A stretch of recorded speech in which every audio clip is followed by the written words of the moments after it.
when it will become relevant. So you want to get ahead of it with rook b1.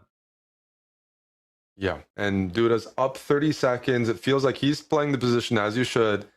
Most of the tough questions are for Magnus, and well, knight takes a2. Amon Magnus isn't known as the biggest pawn grabber.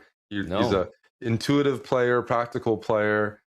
Decides things based on, like, is it easy for me to play? Do I like this position? Not about what's always the best move.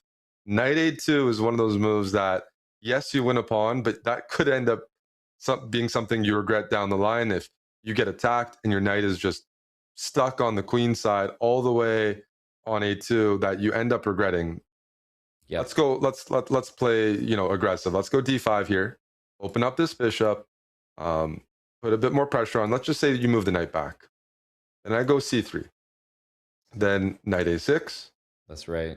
e5. And this looks very, very scary. But the problem is if we take, I'm not sure that favors. Well, actually, that just loses. Now we see why the knight's not on a2. There's a double attack. So I'm quite surprised by this decision. This is one of those decisions that you can end up losing sleep over. Yep. Knight a2, d5 played. And it's just Magnus's position, although it has never been possible yet. What he wants to do, and we've said from the start, typical Sicilian, you want to play c5 takes d4. That helps Black's position. But there's always been queen takes d4, threatening checkmate on g7 and the bishop on d6. So it just hasn't been possible. And now that's why d5 is very well timed. e5 is under White's control. So it's not like you can just put a knight or a bishop on e5 as Black. e5 is a threat now. You can't take on d5. And if you want to extract the knight, well, knight b4, you get kicked around. I get concerned, though, if I don't play knight b4, well, then I might get c3 and I'll never get the knight out again.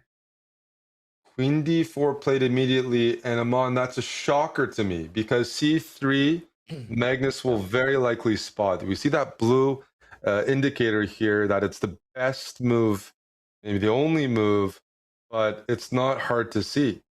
Because when you see c3, the bishop's attacked. You don't want to lose your good bishop for this knight on a2.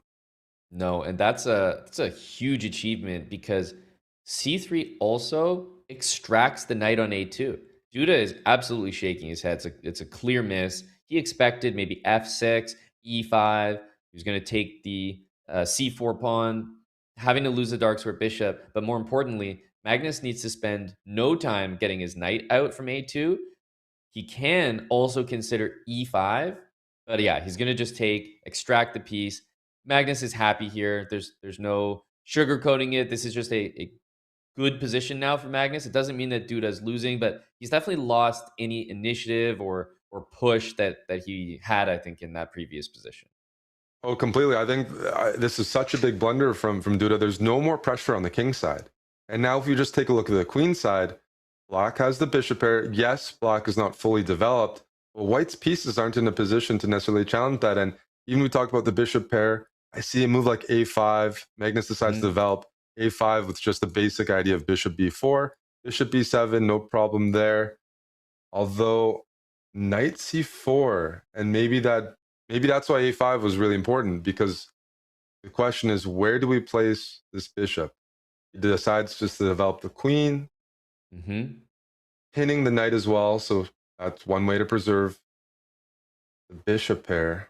I'm wondering if queen d2, for example, is getting that blue arrow is just for the move d6. Like, yeah, if you play this move, for example, I'm looking at d6, but I was saying bishop c5 is the square that I want to put that bishop, and then d6 looks strong. If bishop f4, maybe we just move the queen. Oh yeah, so queen d2, bishop f4, and queen d4, and somehow d5 is guarded, e5 is covered, everything is centralized, and it's You're starting to worry maybe about g3, h4. All of your pieces are lacking squares, and White, with the knight on c4, has a surprisingly good control of those dark squares. The move that we saw Duda play was not queen d2, but queen d4, and now that hands over bishop c5 with a tempo. He's playing d6. This is the move we talked about. I wanted to play d6 no matter what. This is still a game, though, where Magnus, I don't think he could say he's fully solved his development issues from the opening. He's got a good position. He's got an important move to find here, but there's just something about White's position that feels a bit more together. Black's pieces are like all on the queen side, and then just the lone knight on g6. But if he finds all the right moves, I think he's really going to strike with these bishops on the queen side. That's right. The position's opened up. So strategically, there's a risk for Duda. Yes, he's provoking weaknesses near Magnus's king, but the bishops are getting stronger every single move. And Yep. see this bishop on b7. I'm looking at bishop e4, bishop d5 as some nice squares it can jump to. And the knight on c4 is well placed. But when you take a look at f5, what does it weaken? The light squares around the king. The knight on c4 kind of blocks that diagonal. So it takes Duda a little bit of time to get the right setup. Bishop b3, and then you have discovered attacks. But So I think Magnus is right in time to potentially guard against that. he's shaking his head, and I wonder if it was because basically why he's really confused himself here. Why did I play a6? He's asking because the bishop wanted to go to a4 and b3. Perhaps White's next Anyways, move would be bishop a4 voluntarily. So now the bishop gets to go to b3. The only question is bishop takes f2. This is this other idea to maybe win material on c4 here. Kind of an unexpected one, but I believe it does work. So might get a different move than just directly bishop to b3. I was thinking that rook takes b8 followed by bishop b3 looked like a really harmonious way to do things. this But is a bit Duda, of, there's some tricks here, Amon, just in the yep, immediate position, right? he's going for it directly. G6 is hanging, d7 is hanging, You and can if you take take. on, ooh, what a nice one. What a nice one. Bishop takes queen, knight e7 check. Yep. And I believe, yeah, you will end up a piece at the end of that variation because you're capturing a piece on g6 here. Duda's up about 40 seconds, and it's a bit of a wild position as black. You want the endgame, have the bishops, something that Magnus can understand and play on comfortably. There's no increment here, and it's a wild position with tactics everywhere. This certainly favors Duda. And if I'm looking as white how to win, I would love to get rid of this bishop, even if I sacrifice material. What I mean Yep. by that is if I can give up the exchange, get rid of Yep. this amount, put a bishop on b3, feels like black's king is in serious trouble. So Magnus, critical moment here. And this exchange scares me too. It's a decent exchange, but it also frees up the queen and the pieces. The other knight jumps in. Similar ideas. Queen I was gonna d3. say, yeah, takes on e5 and bishop e6 is the most natural. You save the g6 pawn. Um, yes, exactly. Queen d3 works there as well. So you have to play bishop e6. And now queen d3 is an opportunity. He's up about a minute here, Jan-Krzysztof Duda. And even though his position hasn't always been good, you mentioned right at the beginning, this is a fight that he wanted against Magnus Carlsen. You know, you're not always going to have a better position against Magnus. It's going to fluctuate, but he's found one where at least Magnus doesn't have a firm grasp on the best move in the position each time.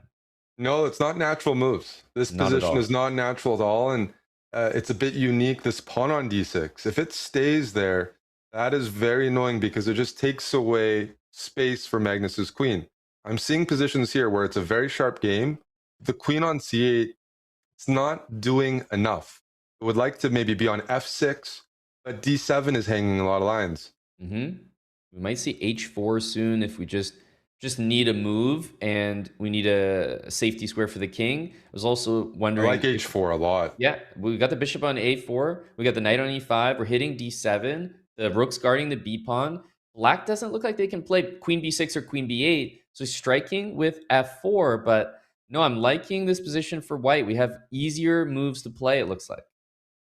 Just queen d3, it centralizes, it prepares bishop d3 in some lines, and it's the knight and queen combination versus this king on g8 that to me looks the most vulnerable.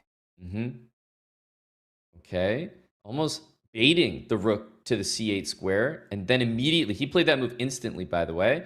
Going back to look to collect f4. But now Magnus with the exact same idea. Queen takes f4. Rook f8. I want my queen on d3, Amon, because when I play bishop b3 threatening to trade it off, I want my queen to be able to assume that diagonal. Yep. Right now, it doesn't have access there because black's still watching over d5. If you think about this position with the bishops gone, the light square bishops, all these attacking ideas against the king on g8 become realistic. Get the Yep. queen on c4 or anywhere on that diagonal. This is not right. Oh my goodness. The Okay, game's wait. over. Rook d7 in the end. Oh my goodness. But he's Rook got 34 d7. seconds. Magnus will play this on a bit. He's playing it on with a wry smile here.